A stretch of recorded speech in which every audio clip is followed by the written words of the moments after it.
Shalom dan selamat pagi kepada kita semua. Kita bersyukur karena sekali lagi pada hari ini kita dapat berkumpul bersama di dalam ibadah walaupun secara online. Tetapi kita percaya bahwa kuasa Tuhan, berkat Tuhan menyertai kita. Sebelum kita mendengar firman Tuhan, mari kita berdoa bersama. Bapa Surgawi, terima kasih karena sudah menjaga, memelihara kami sepanjang 1 minggu ini. Sehingga pada hari ini sekali lagi kami dipertemukan di dalam ibadah online. Kami tahu bahwa Tuhan sudah menyertai kami dari mula. Sehingga melalui pujian yang sudah kami naikkan sebentar tadi, mengangkat hati jiwa kami untuk hidup dekat denganmu. Selepas ini kami akan belajar firman-Mu. Kami tahu bahwa Engkau ada menyertai kami, menguatkan kami, memberikan kami hikmat, supaya kami dapat memahami, kami dapat melakukan, dan kami dapat menjadi saksi firman-Mu. Dalam nama Tuhan Yesus, ini doa kami. Amin.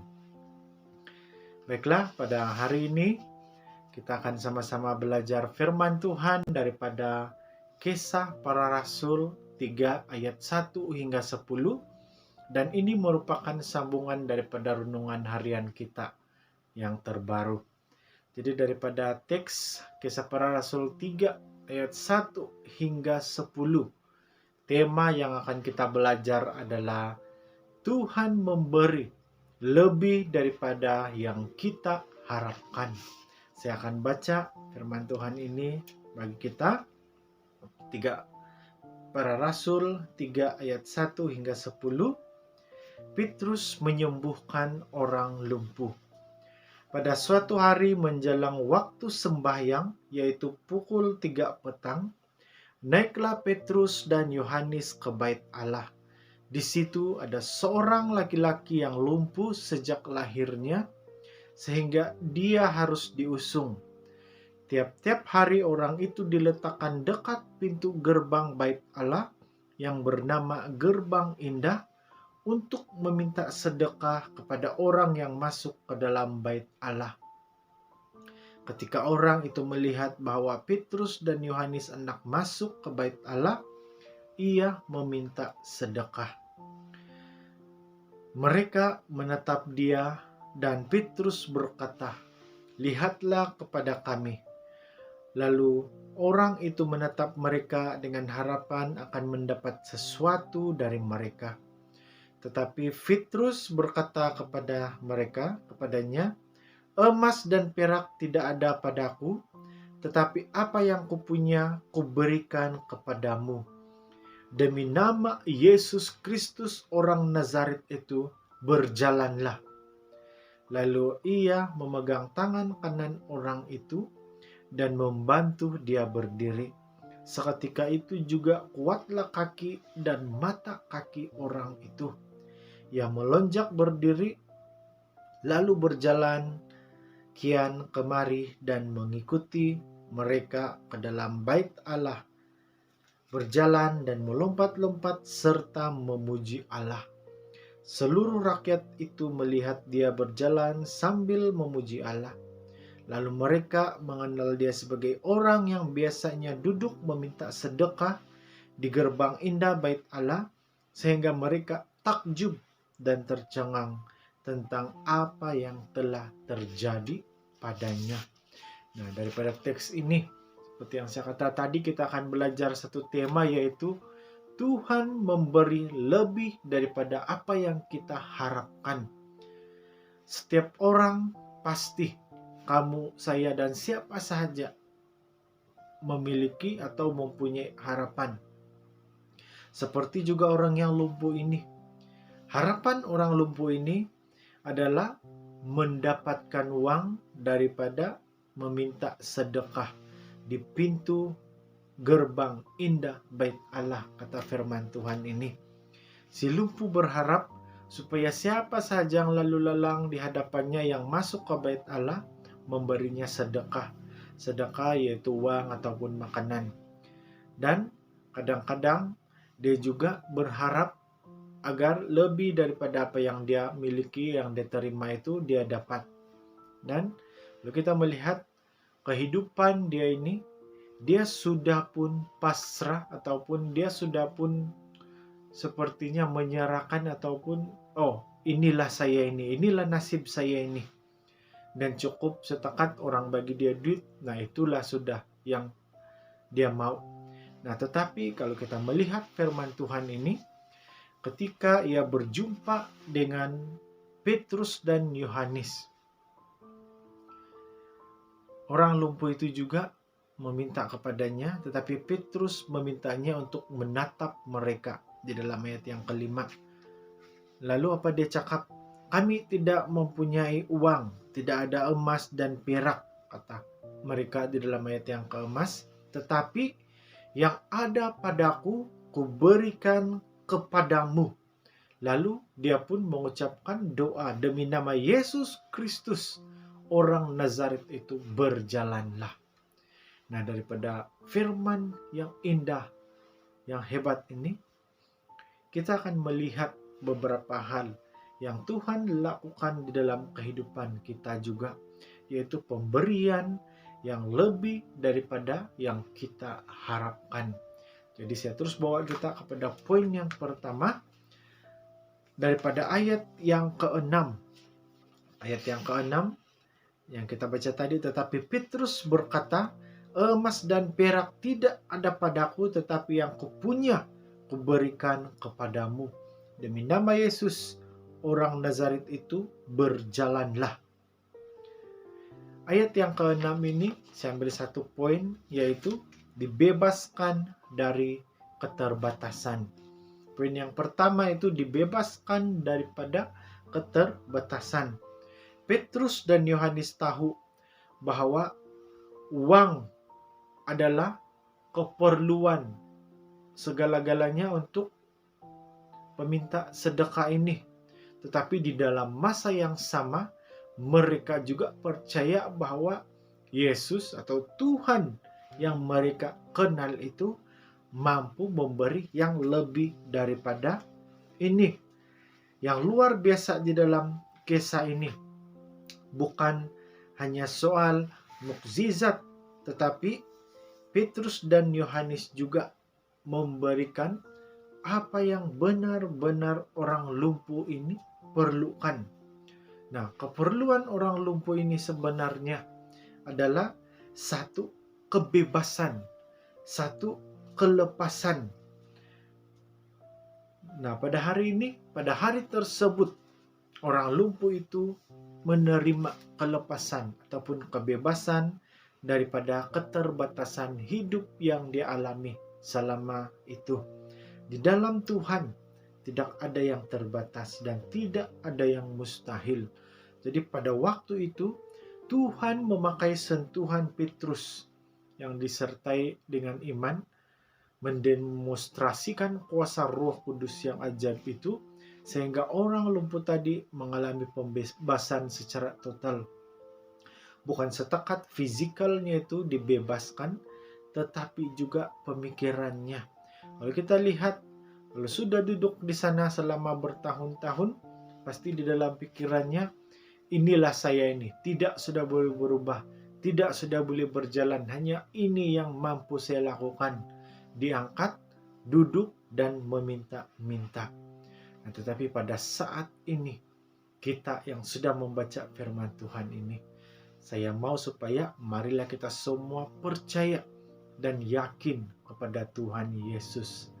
Kalau selama ini tahap pemikiran kita terbatas, sehingga kita selalu dikalahkan dengan situasi sekeliling kita, kita kalah dengan keberadaan hidup kita, maka mulailah saat ini yakin pada Tuhan. Percayalah kepada Tuhan Yesus, carilah Dia selagi ada kesempatan. Karena di mana ada doa, di situ ada harapan. Di mana ada iman, di situ ada mukjizat. Ini yang terjadi kepada orang lumpuh ini. Dia dibebaskan daripada keterbatasan yang dialami pada saat itu, karena adanya orang yang berdoa dan adanya orang yang beriman pada waktu itu. Seterusnya, poin yang kedua yang kita dapat pelajari daripada teks ini, saya ambil daripada ayat yang ke-8. Saya akan baca, ia melonjak berdiri, lalu berjalan ke sana dan kemari dan mengikuti mereka ke bait Allah. Dia berjalan melompat-lompat serta memuji Allah. Poin yang kedua daripada ayat 8 ini, saya pendekkannya kepada diberikan kelegaan. Tuhan memberikan kita lebih daripada apa yang kita harapkan dari segi kelegaan. Nah, kalau kita melihat orang lumpuh ini, kalau sebelum ini ada orang lalu ada orang limpas di depannya dan memasukkan uang, hatinya akan rasa, "Oi, lega, syukurlah ada duit." Tetapi ketika Tuhan campur tangan di dalam kehidupannya, kelegaan yang dia alami ini luar biasa daripada apa yang sebelumnya terjadi di dalam kehidupannya. Karena kelegaan yang Tuhan berikan ini mengubah hidupnya, benar-benar mengubah corak hidupnya. Kalau sebelum itu dia hanya duduk dengan sedih di depan gerbang indah bait Allah, mengharap serta menerima nasibnya dengan harapan yang terbatas. Dia hanya mengharap pemberian orang lain, dia hanya mengharap diangkat orang lain. Tetapi setelah itu, setelah Allah memberikan kelegaan kepadanya, kita melihat ayat yang ke-8. Orang lumpuh ini menikmati lepasnya bebanan yang telah mengikat kakinya selama bertahun-tahun. Kalau kita baca di ayat yang kedua, dia lumpuh sejak lahir dan hanya diusung ke sana dan ke sini. Nah, itulah kelegaan yang benar-benar dia alami pada waktu dia bersama atau pada waktu adanya orang yang beriman kepada Tuhan, sehingga kita melihat firman Tuhan berkata dia berjalan ke sana ke sini melompat-lompat dan masuk ke dalam bait Allah. Kita dapat melihat bahwa kelegaan yang Tuhan berikan itu lebih daripada apa yang diharapkan. Dia hanya mengharapkan belas kasihan. Tetapi pada saat Tuhan campur tangan, pada saat adanya orang yang beriman dan percaya, kelegaan yang dialami itu lebih daripada apa yang diharapkan. Kalau sebelum itu dia hanya duduk, diangkat dan diletakkan di depan gerbang, tetapi kelegaannya itu membuatkan dia melompat-lompat berjalan ke sana ke sini, bahkan dia sudah mampu masuk ke dalam bait suci Allah. Di saudara dan saudari, kita semua juga pasti mau kan kelepasan dan kelegaan seperti ini. Kalau kita terus percaya dan berharap kepada Tuhan, yakinlah bahwa apapun situasi kamu pada saat ini, jika kamu seperti orang lumpuh ini sebelum ini, yang sudah pasrah dengan keadaan hidup yang kurang baik, yang sudah pasrah dengan kehidupan yang sakit, yang sudah pasrah dengan jalan yang tertutup, yang buntu, marilah kita datang kepada Tuhan, karena Dia mampu beri kelegaan di dalam hidup kita lebih daripada apa yang kita pikirkan, lebih daripada apa yang kita harapkan. Hanya kuncinya iman. Orang lumpuh ini mendapat kelegaan ini karena adanya orang yang beriman dan adanya Roh Kudus. Seterusnya, sebelum kita masuk di dalam poin yang ketiga dan yang terakhir, saya ambil daripada ayat yang ke-9 dan yang ke-10. Ayat yang ke-9 dan yang ke-10 dengan poinnya, diberikan harapan baru. Diberikan harapan baru. Kalau kita melihat, saya singkatkan saja membaca ayat yang ke-9 hingga 10. Seluruh rakyat melihat dia memuji Allah sehingga mereka takjub. Nah, sebagai sebuah community di dalam gereja, marilah kita setia menjadi saksi dalam apapun jenis pelayanan yang dipercayakan kepada kita.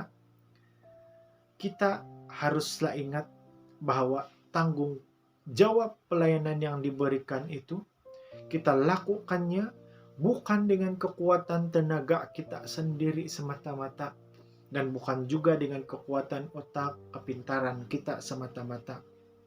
Tetapi pelayanan itu haruslah kita lakukan dengan hati yang dipenuhi dengan kuasa daripada Roh Kudus, bimbingan Roh Kudus, sehingga di dalam pelayanan kita itu kita dapat menjadi berkat, sehingga pelayanan kita juga dapat menjadi seperti yang dilakukan oleh kedua anak Tuhan yang di sini, yaitu Petrus. Kita dapat melayani, menjadi terang dan membebaskan orang-orang yang dibelenggu di sekitar kita. Karena kita melihat keadaan dunia saat ini, banyak orang di sekitar kita yang sedang mengalami keadaan seperti si lumpuh. Mereka terikat, mereka dikongkong di dalam pelbagai kelumpuhan fisikal, kelumpuhan sosial, kelumpuhan ekonomi, kelumpuhan jalan, kelumpuhan kebahagiaan, kelumpuhan kebebasan. Lebih-lebih lagi pada saat ini kita sedang berperang dengan wabak yang menyerang bukan setakat di Keningau, di Sabah, di Malaysia, tetapi seluruh dunia. Pasti semua orang sedang menantikan harapan yang baru, dan pasti mereka juga sedang hidup dengan sangat terbatas dan susah. Jadi di tengah kelumpuhan dunia ini, di tengah kelumpuhan orang sekitar kita, marilah kita menjadi orang yang bangkit, memberi harapan baru dengan penyertaan daripada Yesus Kristus. Sehingga seperti ayat yang ke-9 dan yang ke-10, ia berkata, seluruh rakyat melihat dia memuji Allah sehingga mereka takjub. Yang sebelum itu, dia seorang yang sedih, berjalan pun tidak mampu, menjaga diri sendiri pun tidak mampu, sehingga dia hanya diangkat orang. Tetapi setelah diberikan harapan baru, apa yang jadi? Dia melompat-lompat memuji Tuhan, sehingga orang takjub, terkejut, bangga melihat kehidupannya yang baru. Tadinya dipenuhi dengan kesedihan dan tidak ada harapan, tiba-tiba bangkit, bersorak dan memuji Allah.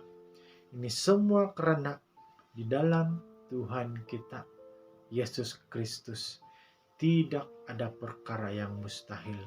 Asalkan kita percaya, kita juga akan mendapat harapan baru itu. Kita juga akan mendapat sinar daripada harapan yang baru. Vaksin, harapan daripada Tuhan ini lebih utuh daripada vaksin yang ada di dunia ini. Kalau vaksin yang ada di dunia ini belum tentu dapat memberi perlindungan 100%. Tapi vaksin daripada Tuhan ini mampu memberikan kita harapan baru. Oleh itu, saat ini, marilah kita menerima suntikan Roh Kudus ini. Suntikan semangat daripada firman Tuhan ini. Sehingga kita dilepaskan daripada kelumpuhan hidup kita selama ini. Dan juga kita mampu melepaskan orang-orang yang sedang terperap, yang sedang lumpuh di sekitar kita. Jadi kesimpulannya, lebih daripada apa yang kita harapkan, itulah yang mampu Tuhan berikan di dalam hidup kita jika kita percaya kepadanya. Orang lumpuh ini hanya harapkan sedekah, uang daripada orang yang lalu lalang. Tetapi karena Tuhan izinkan, dia terima lebih daripada itu. Sehingga dia dilepaskan, sehingga dia mampu bersorak, berlari, melompat yang tadinya seorang lumpuh. Dan kita juga pasti terima berkat seperti ini. kuncinya. Marilah serahkan hidup kita kepada Tuhan, setialah kepadanya, percayalah kepadanya, dan marilah kita serahkan harapan kita di dalamnya, yaitu Yesus Kristus. Sekian firman Tuhan, mari kita berdoa bersama. Bapa Surgawi, terima kasih untuk berkat-Mu dan juga untuk penyertaan-Mu sepanjang kami belajar firman-Mu. Kami tahu bahwa Engkau ada bersama dengan kami, dan melalui firman-Mu yang sudah kami dengar, kami tahu bahwa Engkau memberikan kami harapan baru, kekuatan baru. Dan pada saat ini hamba-Mu berdoa secara khusus untuk semua anak-anak-Mu yang sudah mendengar. Kalau kami masih lagi keliru dengan makna firman ini, kami percaya bahwa Roh-Mu yang ada di dalam hati kami, pikiran kami, memberikan kami kekuatan dan hikmat untuk memahami, sehingga kami juga dapat memiliki harapan baru di dalam Engkau. Karena kami tahu hanya Engkau yang mampu beri daripada apa yang manusia pikirkan. Karena kami percaya rencana-Mu itu indah di dalam kehidupan kami. Bapa Surgawi, pada saat ini hamba-Mu berdoa khusus untuk setiap anak-anak-Mu yang ada, yang bersama-sama.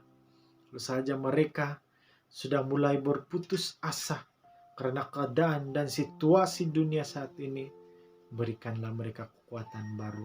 Kami tahu bahwa Tuhan memberikan mereka harapan baru, dan lebih daripada yang mereka harapkan, mereka pasti menjadi seperti orang lumpuh yang telah dibangkitkan ini, yang telah dipulihkan ini, sehingga dia menjadi seorang yang selalu memuji Tuhan, melompat-lompat, dan dapat menjadi saksi dimanapun berada. Kalau ada anak-Mu yang sedang mendengar saat ini sakit, kami tahu bahwa kuasa Tuhan menyembuhkan mereka. Apapun ubat-ubatan yang mereka pakai, dimanapun mereka berubat, kalau itu adalah yang sesuai dengan kehendak Tuhan, mereka disembuhkan. Dan siapapun anak-anak-Mu di dalam persoalan saat ini, kami tahu bahwa Tuhan melepaskan mereka. Jemaat Tuhan yang dikasihi, terimalah berkat daripada surga. Kiranya damai dari surga menyertai kita semua daripada sekarang dan sampai selama-lamanya. Amin. Terima kasih, Tuhan memberkati. Dan jumpa lagi pada minggu akan datang.